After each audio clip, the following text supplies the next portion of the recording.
Pakistan army میں کسی بھی افسر یا جوان، junior commission, naan commissioned officers کی موت دو کیٹیگریز میں تقسیم کی گئی ہے، ایک ڈیتھ ان سروس جبکہ دوسری شہادت ہے۔ ان دونوں صورتوں میں سوگوار خاندان کو ملنے والی مراعات مختلف ہیں۔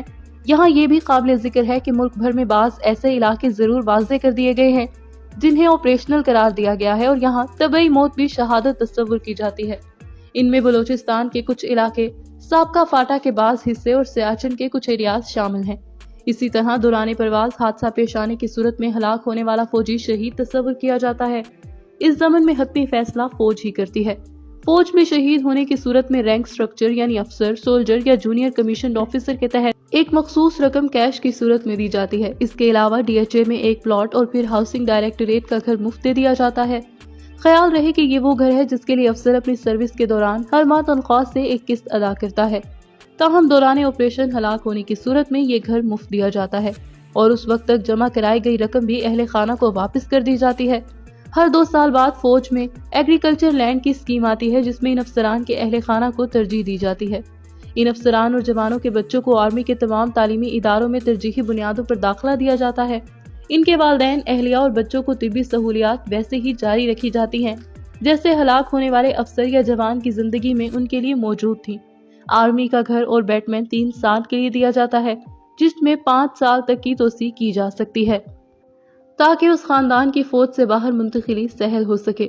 جنرل ریٹائرڈ اشفاق پرویز کیانی نے اہم قانون سازی کی جس کا تعلق کسی بھی فوجی کی بیوہ اور خاندان کے دیگر افراد سے متعلق تھا۔ چونکہ مراعات اہلیہ کو دی جاتی ہیں اس لیے یہ سوال اٹھایا گیا تھا کہ اگر فوجی افسر کی اہلیہ دوسری شادی کرے تو یہ پلاٹ اور گھر بکنے کی صورت میں افسر کے بچوں کا کیا بنے گا۔ اس کے لیے قانون سازی کی گئی کہ جب تک ہلاک ہونے والے افسر یا جوان کی سب سے چھوٹی اولاد کی عمر 18 سال نہیں ہو جاتی، فوج کی جانب سے دی گئی کوئی بھی پراپرٹی نہیں بیچی جا سکتی۔ اس طرح یتیم ہونے والے بچوں کو تحفظ فراہم کیا گیا، جبکہ دوسری شادی کی صورت میں یہ پراپرٹی بچوں کے نام منتقل ہو جاتی ہے۔ بیوہ کو ہر سال GHQ کو اپنی شادی کے اسٹیٹس سے متعلق آگاہ کرنا ہوتا ہے۔ ان افسران اور جوانوں کے اہل خانہ کے مسائل کے لیے تمام بڑے شہروں میں سہولت مراکز قائم کیے گئے ہیں جہاں وہ اپنے مسائل لے جاتے ہیں۔ ایسے جوان جن کی فیملیز معاشرتی اقدار یا اپنی خاندانی روایات کے باعث شہروں میں منتقل نہیں ہو سکتے، ان کے بیٹوں کے لیے ہاسٹل قائم کیے گئے ہیں جہاں رہ کر وہ آرمی پبلک اسکولز اور کالجز میں تعلیم حاصل کر سکتے ہیں۔ اس کے علاوہ فوج کے تمام اسپتالوں اور دیگر مراکز میں شہداء خصوصی ڈیسک بنائے جاتے ہیں تاکہ ان کے اہل خانہ کو طویل قطاروں میں انتظار نہ کرنا پڑے۔ اس کے علاوہ گیلنٹری ایوارڈز کی صورت میں بھی اہل خانہ کو بعض دیگر مراعات حکومت پاکستان کی جانب سے فراہم کی جاتی ہیں۔ یہ وہ مراعات ہیں جو فوجی نظام میں شہید کہلائے جانے والے افسران اور جوانوں کو دی جاتی ہیں۔ تاہم وہ افسران جن کی دوران ڈیوٹی تو موت واقع ہوئی مگر وہ کسی آپریشنل ایریاز میں نہیں تھے، ان کے اہل خانہ کو کیش رقم نصف ملتی ہے، جبکہ زرعی اراضی نہیں دی جاتی۔ ان کے لیے طبی سہولت ریٹائرڈ افسران کے برابر ہو جاتی ہے۔ مسلح افواج میں خاص طور پر دوران ڈیوٹی ہلاک ہونے والے اہلکاروں اور ان کے اہل خانہ کو نہایت قدر کی نگاہ سے دیکھا جاتا ہے۔